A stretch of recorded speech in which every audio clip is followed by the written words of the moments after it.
요나가 하나님의 명을 거역하고 다시스 행을 택하는 순간부터 그는 계속 내려갑니다. 성경을 주의 깊게 읽으시는 분은 그가 계속 내려가고 있다는 것을 발견하실 겁니다. 3절에 보면 그가 욥바로 내려갔다라고 기록되어 있습니다. 그리고 또 배를 타려고 항구로 내려갔습니다. 나아가서 잠을 자려고 더 깊이 배 밑창으로 내려갔습니다. 그리고 마침내 오늘 본문에는 그가 바다 제일 밑바닥까지 내려갔다라고 말씀합니다. 하나님을 떠난 삶은 내려가는 삶이라는 뜻입니다. 세상적으로는 잘 나가는 것처럼 보일지 몰라도 그러나 하나님을 떠난 삶은 계속 내려가는 삶입니다. 잘못하면 지옥까지 내려갈 수도 있습니다. 다행히 요나는 바다 밑바닥에서 스톱했습니다. 하나님이 왜 요나를 바다 밑바닥에 떨어지게 하셨을까? 요나는 교만한 사람이지요. 하나님이 니느웨로 가서 말씀을 전하라 명을 내리실 때에 요나는 그 자리에서 그 말씀을 걷어차버렸습니다. 이건 하나님이 잘못하는 거다. 아수르 그 나쁜 놈들에게 말씀을 전하기는 무슨 말씀을 전해? 하면서 하나님보다도 자기 생각을 더 앞세웠습니다. 이해가 안 되면 기도라도 한번 해봐야 되는 건 아닙니까? 하나님 도대체 왜 그런 말씀을 하십니까? 하고 기도라도 해봐야 할 텐데 요나는 기도 한번 하지 않고 그냥 말씀을 걷어차버렸습니다. 요나는 자기 생각, 자기 판단을 앞세우는 교만이 가득 찬 사람이었습니다. 겸손하게 하나님을 전심으로 의지하는 믿음이 없었습니다. 그래서 하나님이 그를 바다 밑바닥까지 내려가게 하십니다. 요나의 교만을 꺾으시기 위해서지요. 교만을 꺾고 하나님만을 바라보는 믿음의 사람으로 만드시기 위해서 하나님이 그렇게 하십니다. 하나님의 플랜이 성공했습니까? 예, 성공했습니다. 바다 밑바닥에서 요나는 교만 다 내려놓고 이제 하나님을 전심으로 의지하기 시작합니다. 그럴 수밖에 없습니다. 바다 밑바닥에는 아무것도 없으니까요. 자기가 무슨 자랑하고 의지하고 할 게 그 밑바닥에 뭐가 있습니까? 아무것도 없습니다. 바다 밑바닥에는 하나님밖에는 계시지 않습니다.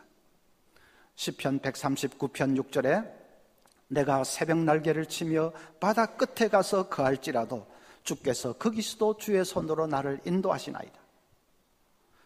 그래서 요나는 바다 밑에 계신 그 하나님밖에 없으니까 그 하나님 바라보면서 이제 전심으로 의지하기를 시작하는 것입니다.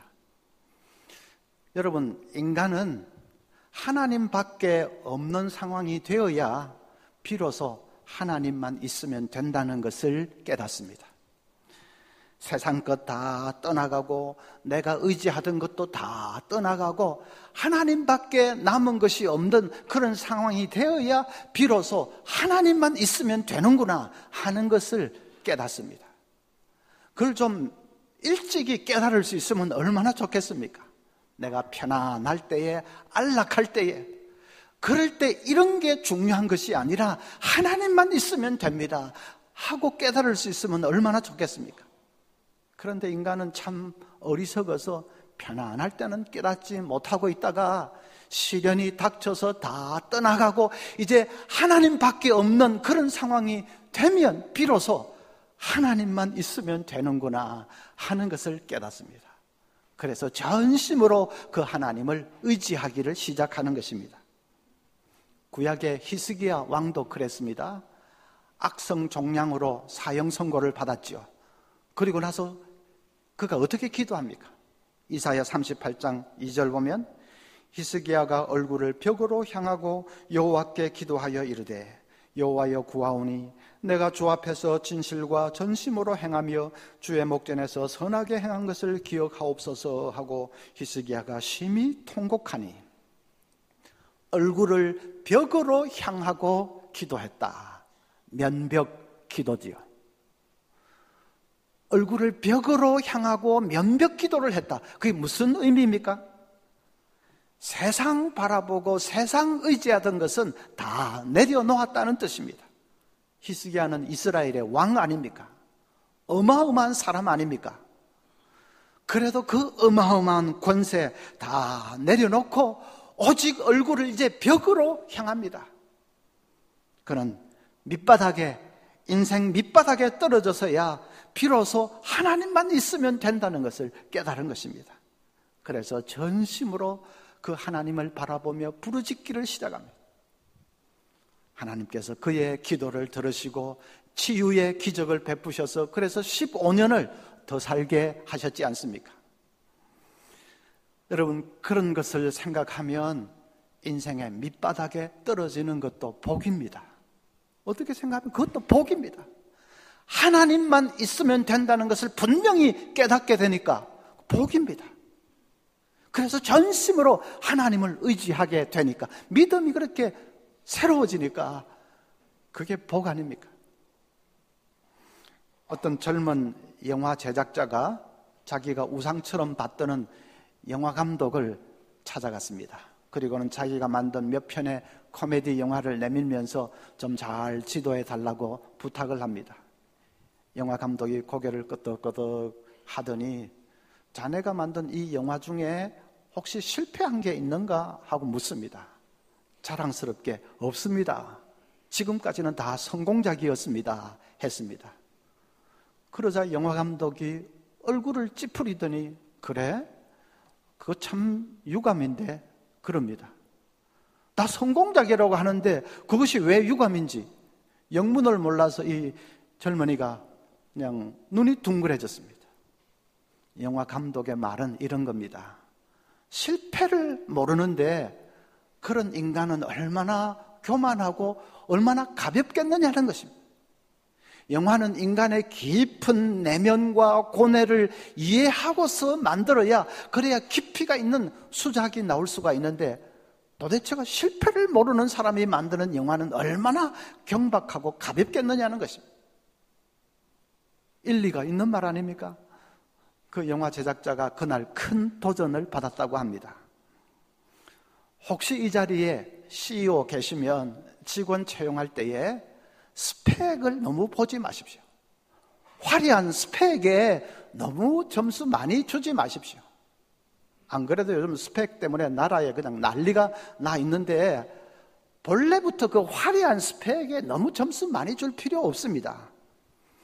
오히려 처절하게 실패한 경력이 있는지 그걸 유심히 보십시오. 3수, 4수 했으면 그 사람을 더 주의 깊게 한번 살펴보십시오. 저도 신학대학원에 있을 때 대학을 졸업하고 그대로 우수한 성적으로 대학원에 탁 입학한 그런 학생보다도 직장에 실패하고 결혼에 실패하고 인생에 실패하고 돌고 돌아서 온 사람, 그 사람이 나중에 목회를 훨씬 더 잘하는 그런 경우를 많이 보았습니다. 히브리 격언에 신은 부서진 것들을 사용하신다, 그런 말이 있습니다. 흙도 부서져야 옥토가 되지요. 그래서 곡식을 많이 맺습니다. 곡식도 부서져야 빵이 됩니다. 빵도 부서져야 에너지가 됩니다. 사람도 부서져야 겸손한 사람, 믿음의 사람이 됩니다. 어떤 집사님이 사업에 부도를 맞아서 사업체가 완전히 망해버렸습니다. 목사님이 그 소식을 듣고는 달려갔는데 가보니까 꼴이 말이 아닙니다. 여기저기 압류 딱지가 붙어있고 그냥 아수라장이 되어 있습니다. 식구들도 다 뿔뿔이 흩어져 버렸고 집사님 혼자서 방 한 구석에 들어 누워서 끙끙 앓고 있습니다. 그 처참한 모습을 보는데 할 말이 없습니다. 그래서 목사님이 말없이 그냥 혼자서 기도하고는 우두커니 앉아 있는데 그 집사님이 한동안 눈물을 흘리시더니 주섬주섬 하면서 일어나 앉았습니다. 그리고는 먼저 말문을 여는데, 목사님 너무 염려하지 마십시오. 목사 보고 도리어 염려하지 말라고 합니다. 그러면서 목사님은 아직 제가 어떤 인간인지 잘 모르십니다. 저는 이 정도로 호되게 얻어맞아야 제정신이 듭니다. 이제야 좀 알 것 같습니다. 지금까지 예수를 믿었다고 했지만 사실은 헛믿었습니다. 이제는 하나님을 좀 알 것 같습니다. 여러분, 그렇게까지 말하는 그 집사님의 마음을 조금은 이해할 수 있을 것 같지 않습니까? 우리도 비슷합니다. 하나님을 믿는다고 하지만은 건성으로 믿을 때가 많습니다. 말은 하나님 의지한다고 하지만은 사실은 내 돈을 의지하고 내 능력 의지할 때가 많습니다. 그러다가 시련의 비바람이 몰아치면, 그래서 돈도 떠나고 사람도 떠나고 건강도 떠나고 하면 비로소 제정신이 드는 것입니다. 다 떠나가고 하나님밖에 남지 않게 될 때에야, 그때에야 하나님만 있으면 된다는 그것을 비로소 깨닫는 것입니다. 그래서 인생 밑바닥에 떨어지는 것도 유익합니다. 하나님만 있으면 된다. 그 믿음 내가 깨닫게 되니까 유익합니다. 일본의 여성 작가 미우라 아야코, 그분은 평생을 여러 가지 지병으로 고통을 당했던 분입니다. 미우라 아야코가 이렇게 고백을 했습니다. 병들지 않고서는 드리지 못할 기도가 따로 있습니다. 병들지 않고서는 믿을 수 없는 기적이 따로 있습니다. 병들지 않고서는 들을 수 없는 말씀이 따로 있습니다. 병들지 않고서는 가까이 갈 수 없는 성소가 따로 있습니다. 병들지 않고서는 우러러 볼 수 없는 얼굴이 따로 있습니다. 병들지 않고서는 나는 인간이 될 수조차 없습니다. 병들고 나니까 기도가 달라졌다는 말입니다. 병들지 않았더라면 결코 드릴 수 없는 그런 기도를 드리게 되었다는 말입니다. 병들고 나니까 믿음이 달라졌다는 말입니다. 병들지 않았더라면 결코 소유할 수 없는 그런 믿음을 이제 소유하게 되었다는 말입니다. 밑바닥에, 인생 밑바닥에 떨어지는 것도 유익하지 않습니까? 혹시 이 자리에 인생의 밑바닥에 떨어져서 고통하고 신음하는 분이 계십니까? 얼마나 힘들고 어렵습니까? 당해보지 않은 사람은 모르지요. 그래도 너무 낙심하거나 절망하거나 그렇게 하지는 마십시오. 긴 인생의 여정을 두고 볼 때에 그 밑바닥의 경험이 유익할 수도 있습니다. 존 버년의 말처럼, 존 버년은 하나님은 덧셈을 해야 될 때는 뺄셈을 하시고 뺄셈을 해야 될 때는 덧셈을 하신다, 그런 유명한 말을 했습니다. 인생의 밑바닥에 떨어지는 것이 꼭 내 인생의 뺄셈 같지만은 그것이 덧셈이 될 수도 있습니다.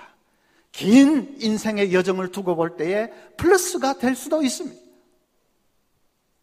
요나가 분명히 그랬습니다. 바다 밑바닥에 떨어져서 그 정말 비참하게 되었지만은 그가 교만 내려놓고 거기서 전심으로 하나님 의지하게 될 때에 그의 삶에 두 가지 변화가, 놀라운 변화가 일어나는 것을 볼 수가 있습니다.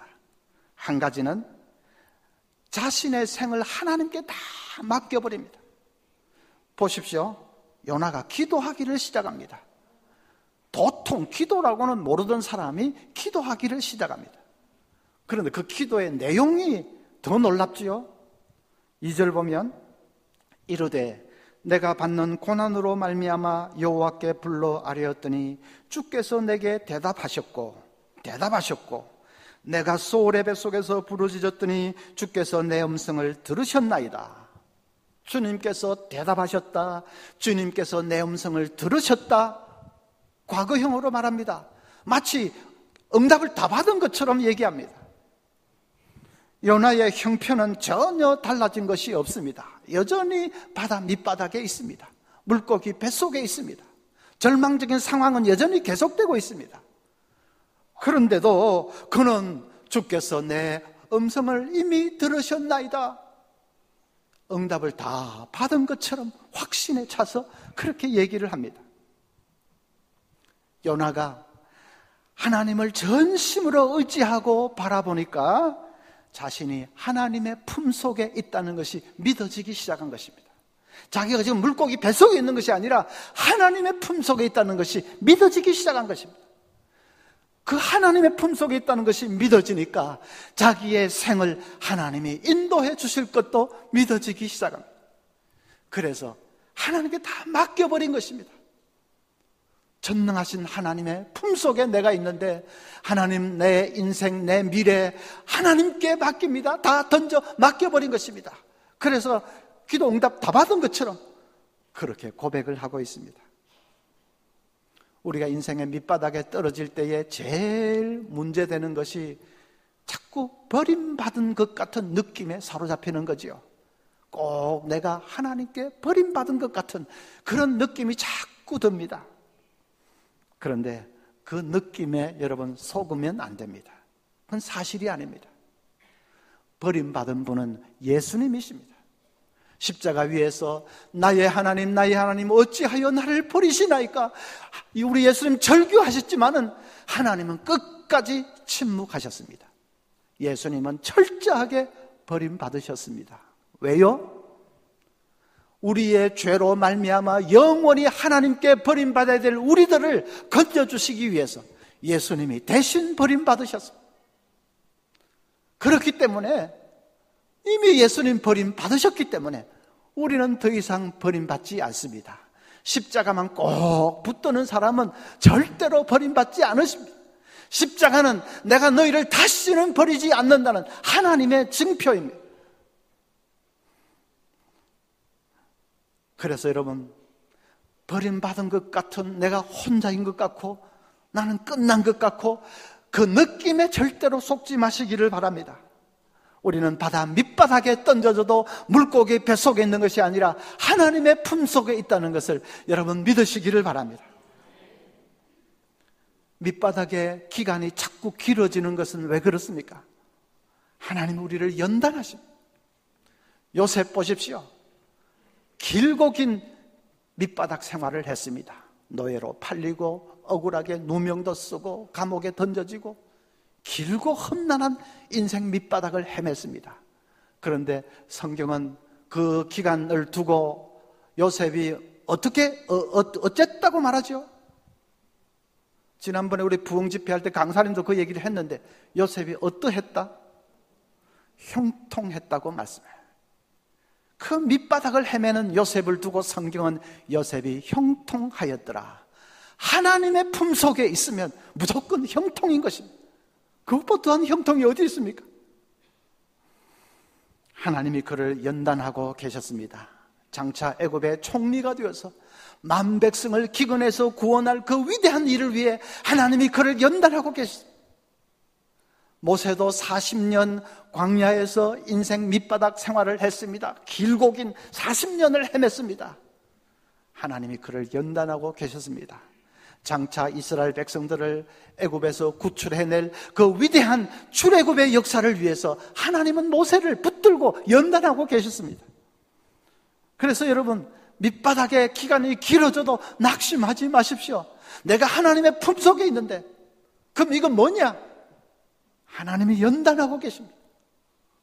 때가 되면 하나님께서 이제 우리를 붙들어 일으켜 주실 것입니다. 하나님의 때가 있습니다. 오프라 윈프리 아시지요? 오프라 윈프리는 가난한 흑인 사생아로 태어났습니다. 9살 때 사촌 오빠에게 강간을 당해서 그때 벌써 미혼모가 됐습니다. 인생이 너무 힘들어서 마약을 입에 대기 시작한 그것 때문에 감옥을 들락날락 했습니다. 밑바닥 인생도 그런 밑바닥 인생이 없습니다. 그런데도 지금 그는 타임지가 뽑은 미국을 움직이는 그 백인의 인물 가운데 제1위로 오프라 윈프리 선정할 정도로 그는 성공한 인물이 됐습니다. 돈도 엄청나게 많습니다. 한 20여 년 전에 그가 시카고의 어느 방송사의 모닝 톡쇼 거기 사회자로 활동하고 있을 때입니다. 지역의 방송인이 되었으니까 이제 어느 정도 자리를 잡았다고 할 수 있는데, 그러나 그것이 그의 꿈이 아니었습니다. 그의 꿈은 배우가 되는 것입니다. 그런데 아무리 힘쓰고 애쓰고 노력하고 해도 길이 열리지가 않습니다. 어느 날 연희 때처럼 운동장을 걸으면서 오프라 윈프리는 자기가 오랫동안 품어왔던 배우의 꿈을 내려놓기로 포기하겠노라고 하나님 앞에서 선언을 합니다. 자기가 아무리 힘쓰고 애써도 길이 열리지 않는 것은 하나님의 뜻이 아니라고 결론을 내린 것입니다. 그것이 주님의 뜻이 아니라면 제가 받아들이겠습니다. 그리고 이제부터는 주님이 인도하시는 대로 가겠습니다. 그렇게 결심을 한 것입니다. 왠지 눈에서 하염없이 눈물이 자꾸 납니다. 그래서 울면서 조용하게 찬송을 불렀습니다. 나의 갈 길 다가도록 예수 인도하시니 내 주 안에 있는 긍휼 어찌 의심하리요. 찬송하면서 운동장을 걷고 있는데 따르릉 하고 전화가 왔습니다. 스티븐 스필버그입니다. 자기 영화 칼라 퍼플에 출연해 줄 수 있는지 묻는 영화였습니다. 오프라 윈프리의 생에 놀라운 새로운 인생이 열려지는 순간입니다. 새로운 인생이 열려져도 그렇게 드라마틱하게 열려질 수가 없습니다. 스티븐 스필버그한테 전화가 왔는데요, 기다리고 기다리는 동안은 하나님의 연단의 기간이었습니다. 이제 자신의 욕심을 다 접고 주님 인도하시는 대로 따르겠습니다, 전심으로 의지하면서 고백할 때에 그 순간에 하나님은 꿈을 이루어 주셨습니다. 여러분, 하나님의 때가 있음을 믿으시기를 바랍니다. 아무리 밑바닥의 기간이 길고 험해도 하나님의 때가 있습니다. 하나님 반드시 그 때에 손 내밀어 우리를 건져주실 것입니다. 아름이 광연이가 어렸을 때 가족이 이제 차를 타고 이렇게 가다가 터널이 나오면 애들이 뒷좌석에 앉아있다가 터널이다 하고는 막 눈을 가립니다. 무섭다는 말이죠. 그리고 이제 터널이 끝나고 환해지면 또 끝이다 하고 뒤에서 환호성을 지릅니다. 그런데 이놈들이 터널이다 하고 눈을 가리면서도 그걸 조금 이렇게 실눈을 뜨고 이렇게 보고 있습니다. 터널이 끝날 때가 있다는 걸 아는 거죠. 그래서 끝나면 그냥 끝이라고 그렇게 환호성을 지릅니다. 여러분, 아무리 고난의 터널이 길고 어두워도 반드시 끝날 때가 있습니다. 지나가는 것입니다. 끝날 때가 있습니다. 하나님은 반드시 어둠의 터널이 지나고 찬란한 기쁨의 새 아침을 허락해 주실 것입니다.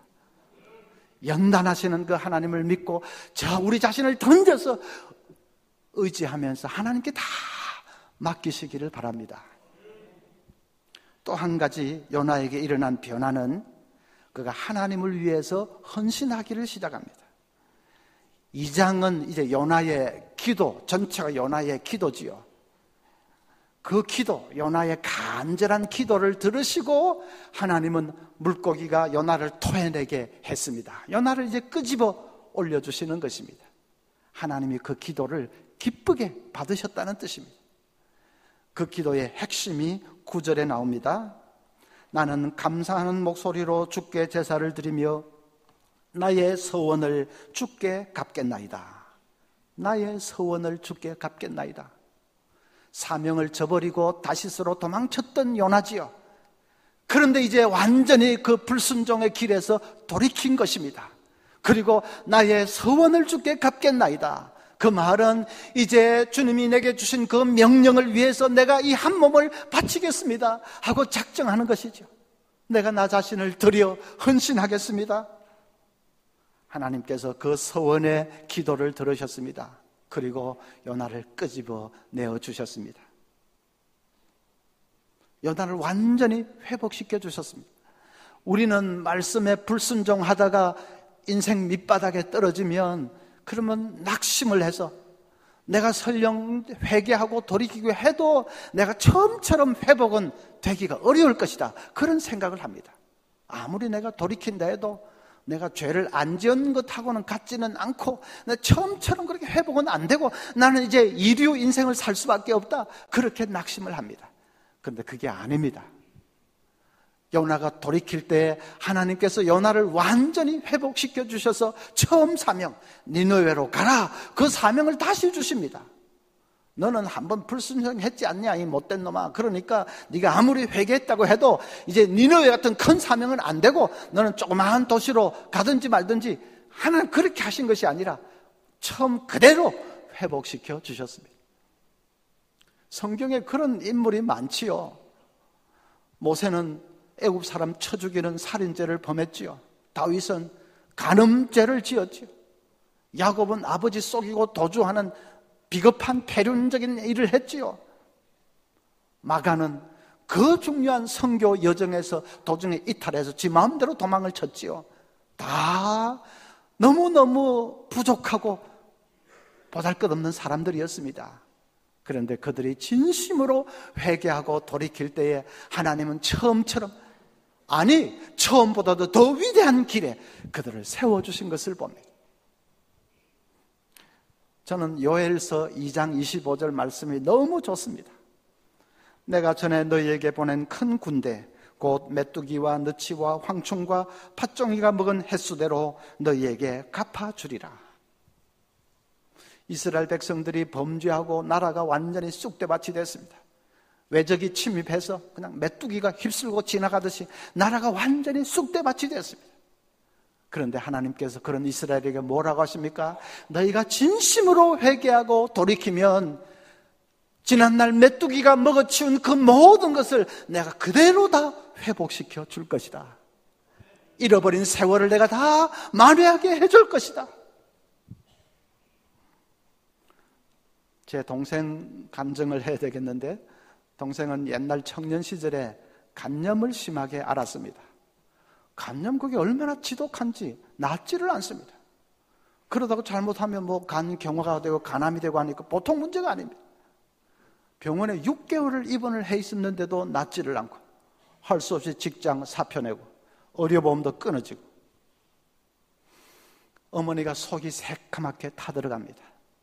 하루는 엄마가 동생에게 부산 근교의 어느 기도원에 기도 은사 받은 원장님이 계시다고 하는데 거기 가서 기도 한번 받아보자 했습니다. 동생이 정색을 하면서 엄마는 왜 그런 소리를 해요?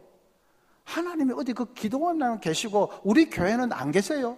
우리 교회에서 기도하면 되지 뭐 그런 이상한 곳에 가자고 합니까? 엄마가 사정을 했습니다. 이 엄마 마지막 소원이라고 생각하고 한 번만 가보자 그렇게 말씀하시는데 동생이 할 수 없어서 따라 나섰습니다. 가서 이제 원장님 앞에 딱 앉았는데 그 원장이라는 분이 또 이렇게 보더니 아이고 아직도 가마타 한참 더 고생해야 되겠다. 그냥 가세요.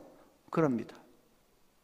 뭘 보고 그러는지 뭐 마지못해 끌려온 것을 눈치를 챘는지 하여튼 아직도 가마타 한참 더 깨져야 되겠다.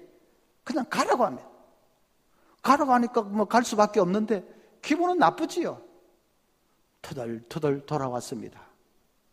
그런데 이상한 일이 일어났습니다. 그때부터 동생이 기도가 터졌습니다. 그 원장님 말이 좀 자극이 됐는지 어쩐지 하여튼 기도가 터져서 죄를 있는 대로 쏟아내면서 회개하기를 시작합니다. 그동안도 회개 많이 했는데 그래도 죄가 얼마나 그렇게 많은지 낮아질 대로 낮아졌습니다. 정말 밑바닥까지 낮아졌습니다. 그리고 전심으로 하나님을 의지하기를 시작합니다.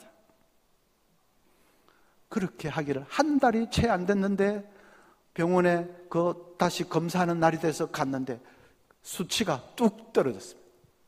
간염 수치가 그냥 정상으로 뚝 떨어졌습니다. 그렇게 지독하던 병이 진짜로 하루아침에 그냥 나아버렸습니다. 그뿐이 아니고 몇 달 지나지 않아서 직장도 새로 주셨습니다. 이제는 신입사원이 될 수 있는 연령도 지나버렸고, 그렇다고 무슨 경력이 많은 그런 것도 아니고, 딱 중간에 끼어가지고, 잘못하면 완전히 실업자 되기 딱 좋은 판인데, 희한하게도 직장을 주시는데, 전에 직장보다 자기 적성에 훨씬 더 맞는 좋은 직장을 주셨습니다. 지금까지도 근무하고 있지 않습니까? 하나님께서 문제를 완벽하게 해결해 주셨습니다. 가장 놀라운 것은 동생이 신앙이 완전히 달라져 버렸습니다. 진짜 병들지 않고서는 드리지 못할 기도가 따로 있다 하더니 정말로 신앙이 달라져 버렸습니다. 지금까지도 동생 가정이 믿음 생활하는 거 보면 좀 특별합니다. 별로 세상에 얽매이는 것이 없습니다. 돈이든 무슨 자식이든 별로 얽매이는 것이 없습니다. 복음을 위해서 얼마나 뜨겁게 헌신하면서 열심히 섬기는지 참 목회자인 저가 오히려 부끄러울 때가 많습니다. 하나님은 진심으로 회개하고 돌이키는 사람, 그에게 메뚜기가 먹어버린 세월을 다 만회시켜 주시고 회복시켜 주셨습니다. 여러분, 아무리 어렵고 힘든 인생의 밑바닥에 떨어져도 절망하거나 포기하거나 그렇게 하지 마십시오.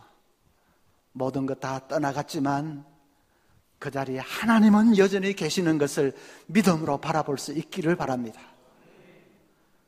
물고기 뱃속에 있는 것이 아닙니다. 하나님의 품속에 있는 것을 여러분 믿음의 눈을 떠서 바라볼 수 있기를 바랍니다. 그 하나님 전심으로 의지하면서 다 맡기십시오. 하나님의 때가 있는 것 믿고 다 맡기실 수 있기를 바랍니다. 때가 되면 하나님 반드시 우리를 회복시켜 주실 것입니다.